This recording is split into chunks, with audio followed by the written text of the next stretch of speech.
bonne intégration des nouveaux enseignants dans le système éducatif ivoirien est pour eux un gage de réussite. C'est donc une priorité pour le ministère de l'Éducation nationale.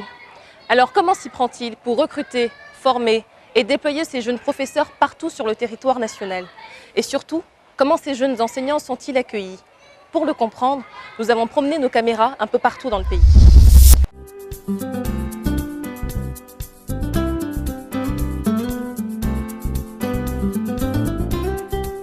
Selon les statistiques scolaires 2018-2019 de la Direction des stratégies de la planification des statistiques DSPS du ministère de l'Éducation nationale, il y a en Côte d'Ivoire 9 533 enseignants dans le préscolaire, 96 255 dans le primaire et 61 338 dans le secondaire. Tous ces enseignants ont en charge l'enseignement des élèves des établissements publics de Côte d'Ivoire. Cet effectif a été renforcé à la faveur de la mise en œuvre de la politique sociale du gouvernement avec le recrutement exceptionnel de 10 300 enseignants contractuels dans le primaire et le secondaire. L'enseignement est un métier d'engagement au service des élèves de Côte d'Ivoire dont le principal défi est celui de dispenser un enseignement de qualité pour former l'élite de demain.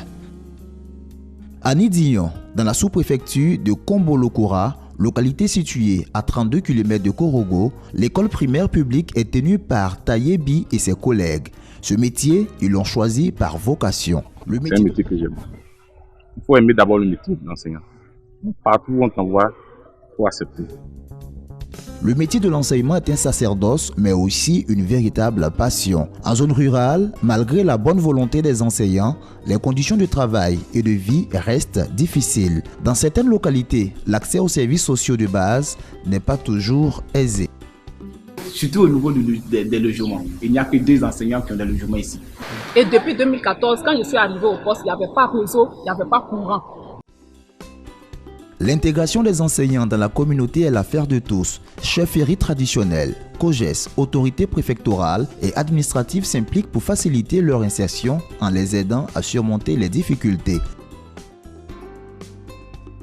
Ils étaient venus, les enseignants, vraiment, on leur avait donné des maisons. Mais c'est pas comme mais ils peuvent dormir. Mais on ne prenait rien. Parce qu'on ne les paye pas en ce moment. Donc quand je suis arrivé, j'ai senti un peu un clivage qu'il y avait entre les enseignants du primaire et puis les enseignants du secondaire. Donc j'ai demandé au principal de me faire venir les professeurs d'EPS et puis on va mettre sur pied un cadre sportif dans un premier temps, un cadre sportif qui va nous permettre de nous retrouver les samedis matins. Et donc ainsi, nous avons commencé à jouer. Et ce cadre a permis à chacun vraiment de se retrouver là-dedans.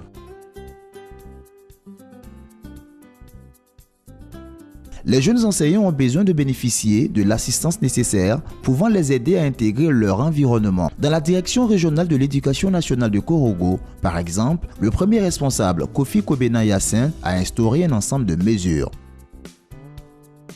Nous confions les acteurs aussi bien au corps préfectoral qu'au chef traditionnel. On dit au chef, voici les enfants qui sont venus. Ils sont venus non pas pour nous faire du mal, mais pour aider nos enfants à devenir des cadres de demain. Donc le sous-préfet est là, le chef de village est là, et nous leur confions justement tous ces acteurs. Ceux qui arrivent nouvellement, qui n'ont pas encore de salaire, nous sollicitons les banques et tout cela pour qu'ils ne soient pas des désœuvrés, ils ne soient pas, dans des besoins extrêmes, de manière à souffrir des pratiques déviationnistes. À l'université, c'est toute une autre approche qui est mise en place par le président Lazare Poamé et son équipe pour inciter leurs jeunes collaborateurs à se sentir en famille. En dehors des questions pécuniaires, comment intégrer les jeunes enseignants, il y a la dimension pédagogique. Chaque année, nous organisons ce qu'on appelle le cours de docimologie, qui est la science de l'évaluation et de la bonne manière de pouvoir dispenser un cours. Je ne dis pas pédagogie, je dis bien docimologie. C'est deux choses différentes mais complémentaires qu'on organise gratuitement à l'intention des jeunes enseignants-chercheurs qui arrivent ici à l'université. Nous sommes à ce jour la seule université à pouvoir le faire. Dans le secondaire, les enseignants sont organisés en conseil d'enseignement CE par discipline. Ces conseils d'enseignement sont présidés par le chef d'établissement et animés par un enseignant désigné par ses pairs sous la supervision de l'antenne de la pédagogie et de la formation continue APFC. Ces conseils-là, que ce soit le conseil des maîtres ou le conseil d'enseignement, s'occupent de bien encadrer ces enseignants, ces nouveaux enseignants. Alors l'antenne pédagogique est derrière tout cela. L'antenne pédagogique fait partie de ces conseils-là. C'est-à-dire qu'à tout moment, on peut nous solliciter pour venir aider à la formation de ces jeunes. Comme nous pouvons initier un module, parce qu'on estime que les jeunes qui sont arrivés ont une difficulté, on peut initier un module et on va le leur appliquer. Il faut les impliquer dans tout, dans la gestion du lycée. Il faut les impliquer dans tout. Il faut les amener à savoir vraiment que l'enseignement, ce n'est pas forcément pour avoir de l'argent. Mais on peut avoir autre chose mieux que l'argent. C'est ce qui est véritablement important. Il faut être toujours proche d'eux. Il faut intervenir quand il y a la fête du 1er mai. Il faut les amener à savoir qu'ils font vraiment du travail comme tout le monde. Les partenaires techniques et financiers viennent également en appui du ministère de l'Éducation nationale dans le renforcement des capacités des enseignants. C'est toute l'importance du projet IFADEM-PAPDES financé par le contrat de désendettement et de développement C2D. En Côte d'Ivoire, 3 institutions ont en charge la formation initiale des enseignants. Il s'agit de l'École normale supérieure d'Abidjan, ENS, pour les enseignants des lycées et collèges, et 16 centres d'animation et de formation pédagogique CAFOP pour les instituteurs, et l'Institut pédagogique national de l'enseignement technique et professionnel, IPNEPT. Leur formation est assurée par des enseignants expérimentés qui ont la passion du métier. J'ai commencé à avoir l'amour de tout ce qui est enseignement technique lorsque j'étais en terminale. Moi, j'ai préféré passer sur le concours, tout d'abord parce que j'aime l'enseignement. J'aime partager les savoirs, les connaissances. Et depuis mon jeune âge, déjà, j'encadrais les élèves, comme on a l'habitude de le dire dans notre jargon, les cours à domicile et autres. Quand tu vois un enfant, tu formes un enfant et puis tu le vois réussir, ça ne peut que te donner la satisfaction. Moi, mes premières années, ma toute première année, je prenais les devoirs de mes élèves pour aller à la maison. Je voyageais avec parce qu'ils écrivaient très bien. L'instituteur travaille pour l'État. C'est l'État qui l'embauche, c'est l'État qui l'emploie.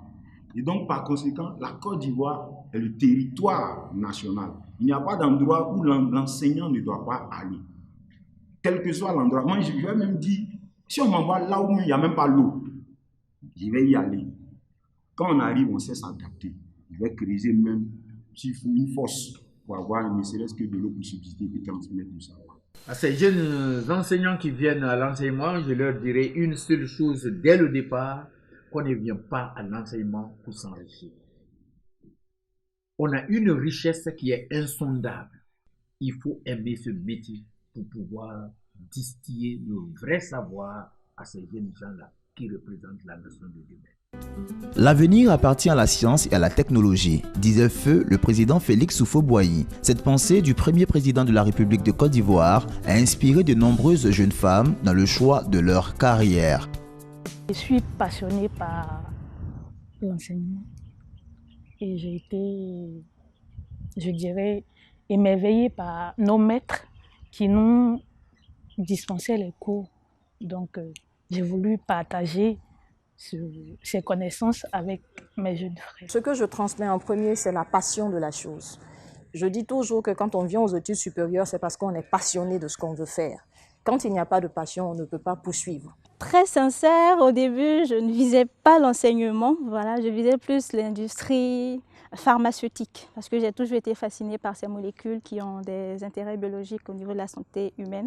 Mais au fur et à mesure que mon parcours se faisait, il y a, je peux dire, des révélations en fait, qui ont été faites, c'est-à-dire à chaque fois que je faisais des exposés, à chaque fois que j'avais les interactions avec les amis en classe, il y avait ce côté de transmission assez facile du savoir qui se mettait de plus en plus en évidence. Et donc j'ai été aussi conseillée par mes professeurs. On ne sait mieux que lorsqu'on partage en fait aussi ce qu'on a appris. Dans le préscolaire, le primaire, le secondaire ou le supérieur, les jeunes enseignants ont toujours une appréhension en commençant leur carrière. C'est en pensant à eux et aux difficultés qu'ils peuvent rencontrer que ces programmes d'intégration du gouvernement, du corps enseignant lui-même ou des partenaires du système scolaire ont été conçus. C'est aussi en pensant au rôle central de ces ingénieurs de l'esprit que la ministre de l'Éducation nationale, Kandia Camara, a choisi le thème de l'année scolaire 2019-2020. Enseignants compétents, performants et engagés, assurance d'une école de qualité.